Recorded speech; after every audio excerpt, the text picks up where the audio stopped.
कबीर सुनो भाई साधो, कहत कबीर सुनो भाई साधो, अरे कहत कबीर सुनो भाई साधो, कहत कबीर सुनो भाई साधो।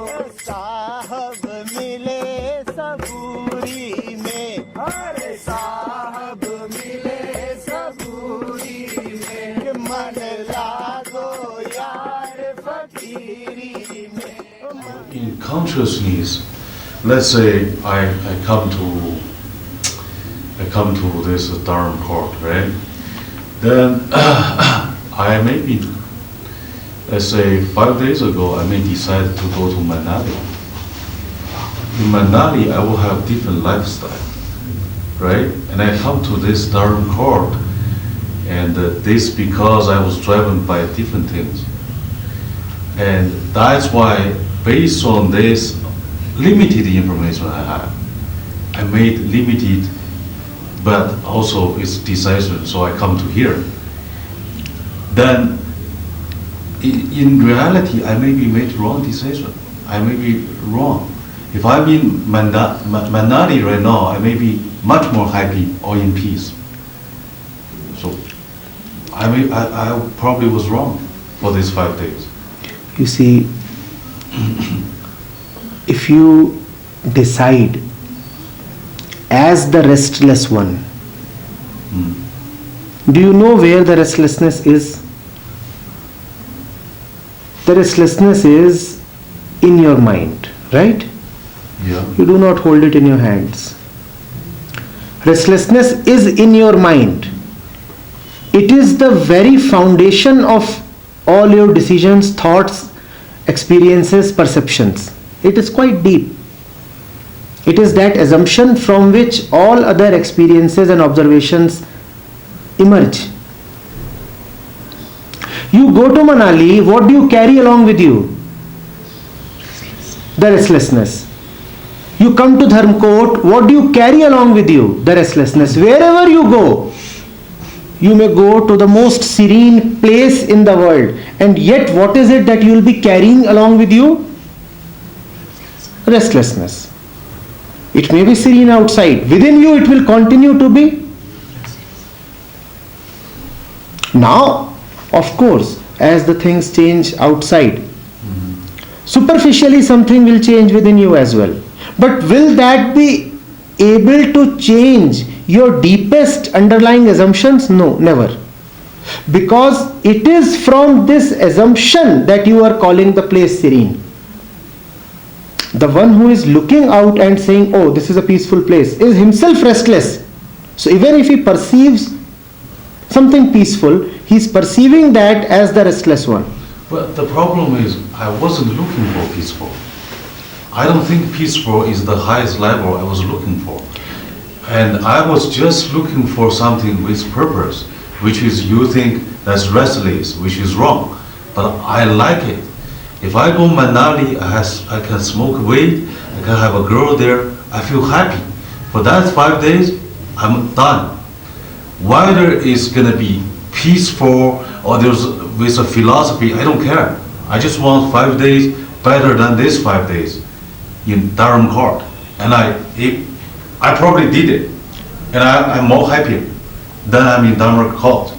Right? Do you see that when you are looking for something, you are always looking for something as a dissatisfied entity? There is a great difference between just looking and looking for. When you are looking for something, then you are looking with hungry eyes. Whereas when you are just looking, then you are looking as a witness. I am all right.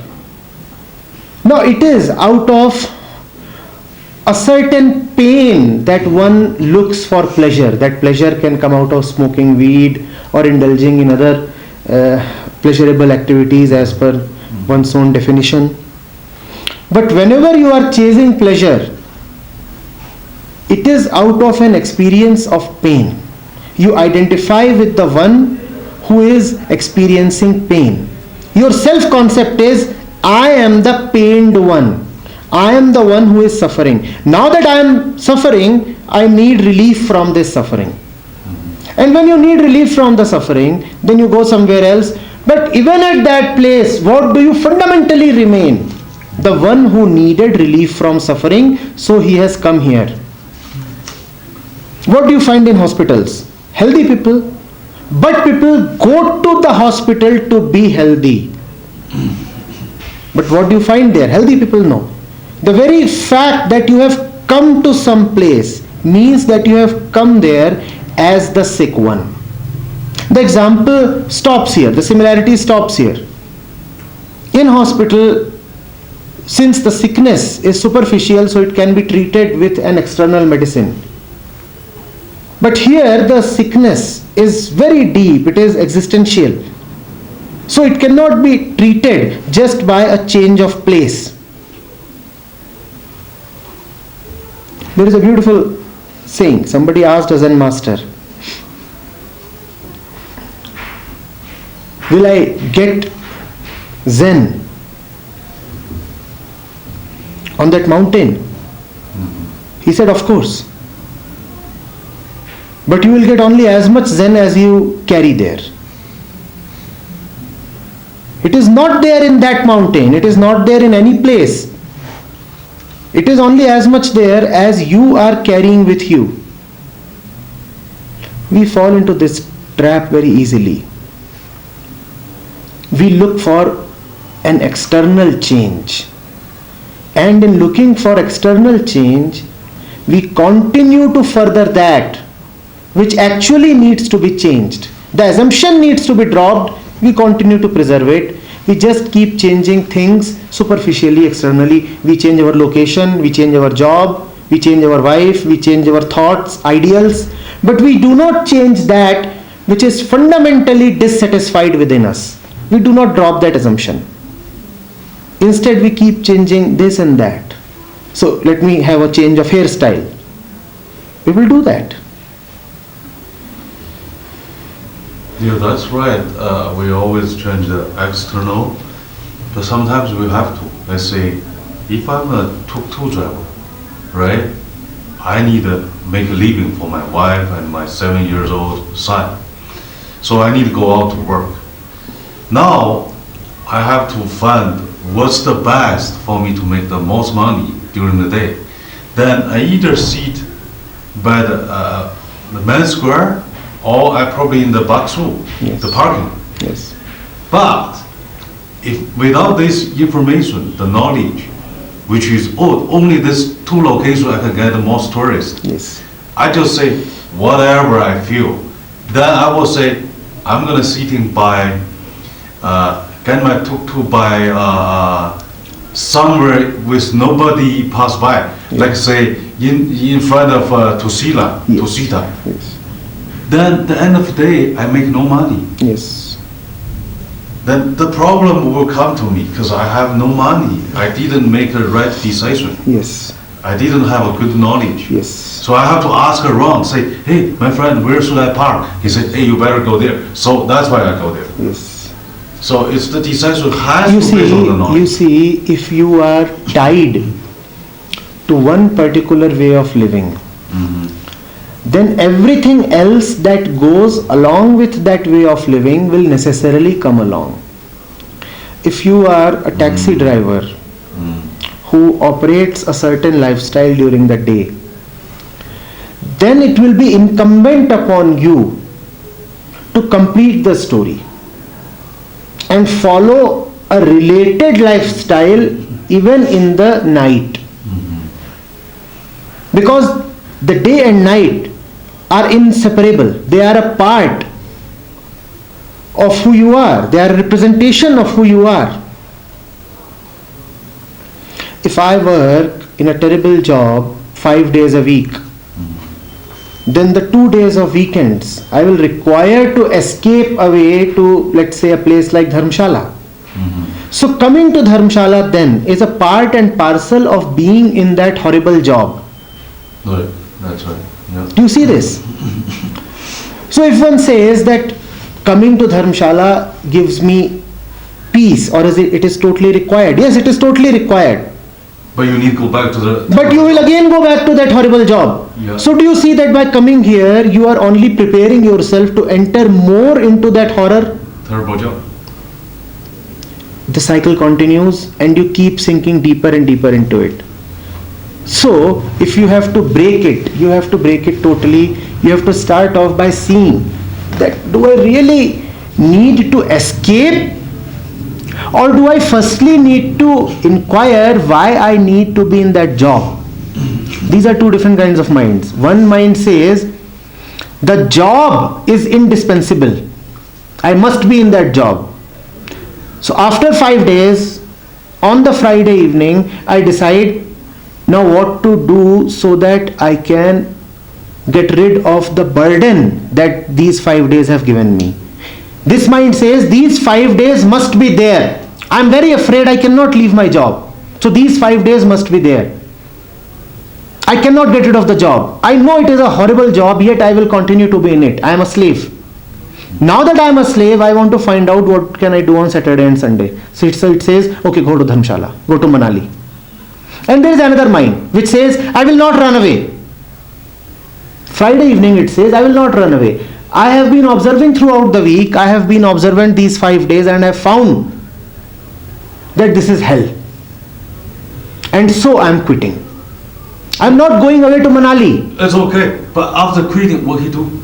He is not afraid. He says that I am prepared to starve, but I am not prepared to live in hell. And he has faith. He says, I was not born to suffer. Once I am out of here, then this negative atmosphere, this atmosphere full of tension and worries and suppression, too will go away. Then I will be able to decide more freely and more opportunities will open up. How will they open up? Where will they open up? That I do not know. But they will certainly open up. This is called faith. Well, then he very possible he become homeless. It become Become homeless. He has nothing. Yes, he is homeless. Yeah. But he is at least not burning in his heart. He is not having some shelter over his head. But at least in his heart he is contented. You see, it is a matter of being that kind of a mind.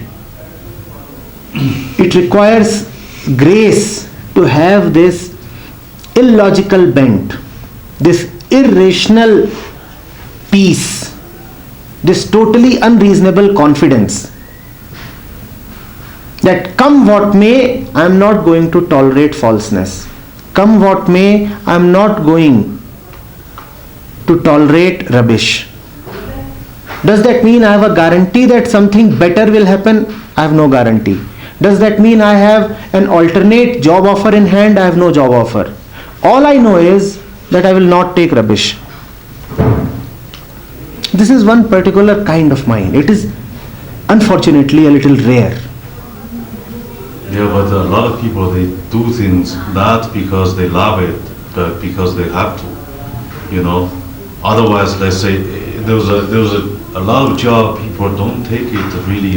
Yes. They love it. Yes. But you should also remember that no one is helpless out of circumstances.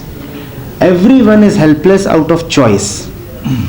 People say, oh, I have to do it, I have no option. No, it is not true. It is totally false. It is in fact deceptive. He has option, but that's based on the knowledge. He has to study, he has to analyze. No, it is not a question of studying in the future. It is just that there are certain conveniences and comforts that you have become accustomed to. They may be physical conveniences or comforts, or they may be mental security. You do not want to leave them. You see, there are these beggars at the crossings in big cities. I am talking of Indian cities. And they are mostly not natives of those cities. They have come from some other place, some distant village, some small town somewhere. And here they stand all the day at the crossing, taking all the pollution, all the sun, all the heat, all the rubbish, and all the humiliation. Yes? I look at them and I wonder, why don't they go back to where they came from? Can it be any worse there? Their situation is already so bad. Standing under the sun, they suffer from skin diseases. Absorbing all the pollution, their whole body gets poisoned.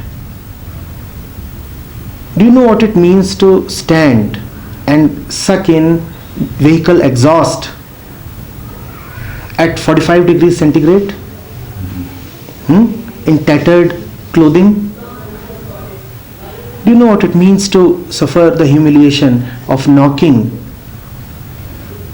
at the doors of cars? And those doors, they are hot in the sun. Even when you are knocking, your knuckles burn. Why don't you just go back? If you ask them, they will give the same argument that you are giving. Oh, we have nothing else to do. We are helpless. We have to do it. Do they really have to do it? It is just a mental trap. They have internalized this helplessness. It is a very cultivated helplessness.